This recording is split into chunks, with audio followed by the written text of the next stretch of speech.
Good morning friends, welcome to my channel. আজকে তোমাদের টিফিনের ব্লগ নিয়ে চলে এসেছি।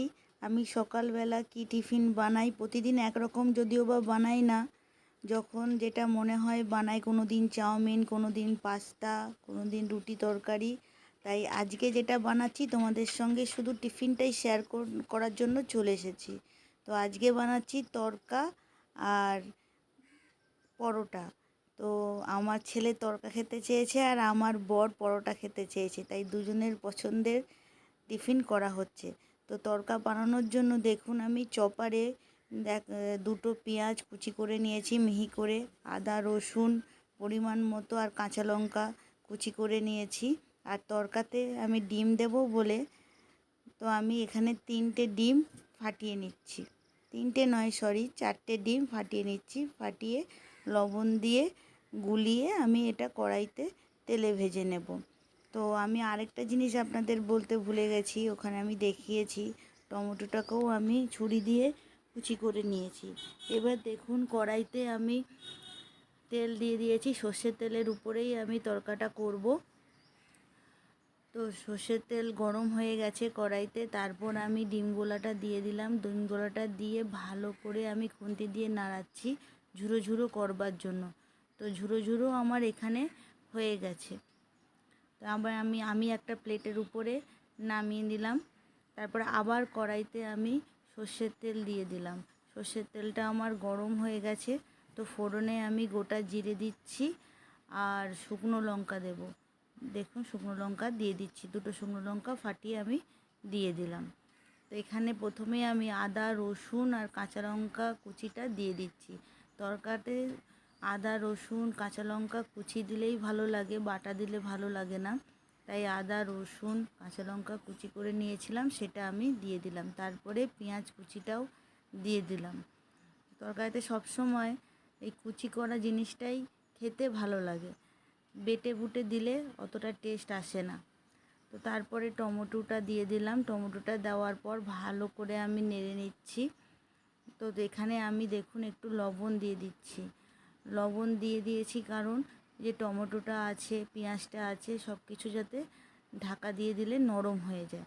তো ঢাকা দিয়ে তারপরে আবার একটু যখন হালকা নরম টাইপের হয়ে এসছে তখন আমি শুকনো লঙ্কার গুঁড়ো দিয়ে দিচ্ছি। এবার গুঁড়ো মশলা এখানে অ্যাড করছি। তো শুকনো লঙ্কার গুঁড়ো দিয়ে দিয়েছি, জিরে গুঁড়ো দিয়ে দিয়েছি, হলুদ গুঁড়ো দিয়ে দিচ্ছি। লবণ তো আগেই দিয়ে দিয়েছিলাম টেস্ট অনুযায়ী, আর লবণ আমি এখানে দেব না। তারপর হালকা জল দিয়ে আমি ভালো করে নেড়ে নিচ্ছি, যাতে গুঁড়ো মশলাটা দিয়েছি তো মশলাটা যাতে না পুড়ে যায়। আবার ঢাকা দিয়ে আমি খানিকক্ষণের জন্য কষাবো। তো ঢাকা তুলে আমি এখানে দেখুন তড়কার প্যাকেটের মধ্যে এই সানরাইসের তড়কা মশলা দিয়ে দেয়, সেই তড়কা মশলাটা আমি দিয়ে দিলাম। দিয়ে ভালো করে আমি আবার নেড়ে নিচ্ছি, খুব সুন্দর করে নেড়ে নিচ্ছি। একটু টেস্টের জন্য, টেস্ট ব্যালেন্সের জন্য আমি অল্প করে চিনি দিয়েছি। তো চিনিটা দিলে টেস্ট ব্যালেন্সটা ভালো হয়। তারপর দেখুন যে সিদ্ধ করে তরকাটা রেখেছিলাম, সেই সিদ্ধ করা তরকাটা আমি দিয়ে দিলাম ওই মশলার উপরে, কারণ মশলাটা আমার ভালো করে কষানো হয়ে গেছিলো। এবার তরকাটা দিয়ে দেওয়ার পর আমি কিন্তু আর এখানে জল অ্যাড করব না। তরকা সিদ্ধতে যা জল ছিল সেটাই এনাফ। তো ঢাকা দিয়ে আমি বসিয়ে দিয়েছি। তারপর দেখুন পরোটা বানানোর জন্য আমি এখানে আটা নিয়ে নিয়েছি। আটার মধ্যে আমি একটু লবণ দিয়ে দিলাম। লবণ দিয়ে ভালো করে মিক্সড করে নিচ্ছি। তারপর আমি আটাটাকে ভালো করে নর্মাল জলে মেখে নেব, ভালো করে দাবাই করে নেব, যাতে পরোটাটা খুব নরম যাতে হয়। ভালো করে মাখলে কী হয় জানেন তো, পরোটা বলুন, রুটি বলুন, লুচি বলুন, খুব সফট হয়। তো আমি আমার মতো করে ঠেসে ঠেসে ভালো করে আটাটাকে মেখে নিচ্ছি। দেখুন তারপরে দেখুন আমি ভালো করে মেখে নেওয়ার পর আমি এখানে গোল্লা করে নিচ্ছি। তো আমরা 3জন আছি, 3জন যেরকম খাবো সেই 6টা গোল্লা আমি করে নিচ্ছি।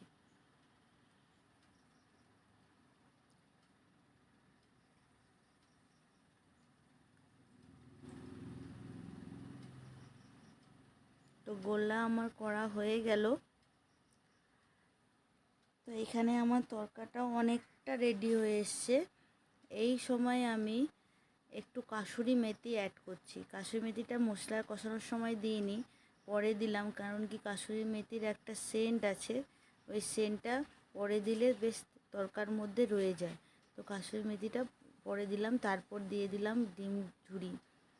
ডিমের ঝুরিটা স্কিপ করা যেত, তো তরকার মধ্যে ডিমের ঝুরি খেতে বেশ ভালো লাগে, তাই ডিমের ঝুরিটাও দিয়ে এবার ভালো করে নেড়ে চেড়ে আরেকবার ঢাকা দিয়ে রেখে দিলাম। তো এখানে আমার তরকাটা হয়ে গেছে। এবার আমি একটা বাটিতে ঢেলে নিচ্ছি।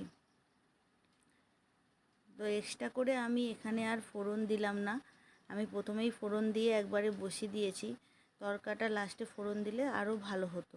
তো তারপরে লাস্টে আমি ওই বাটিতে ঢেলে নেওয়ার পর একটু বাটার এখানে অ্যাড করে নিলাম। এবার আমি পরকে পর পরোটা করে নেব,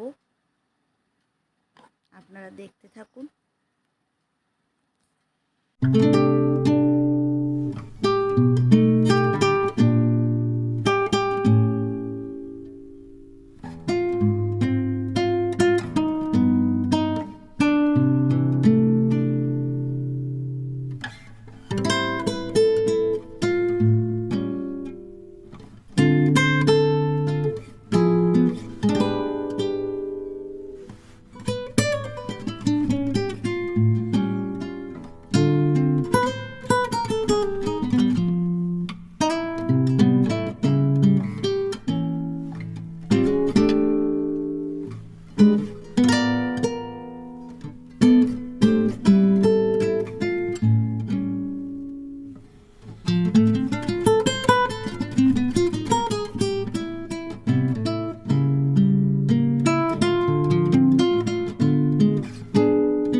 তো পরোটা তরকা সব আমার কমপ্লিট হয়ে গেছে। আমার ছেলেকে খেতে দিয়ে দিয়েছি।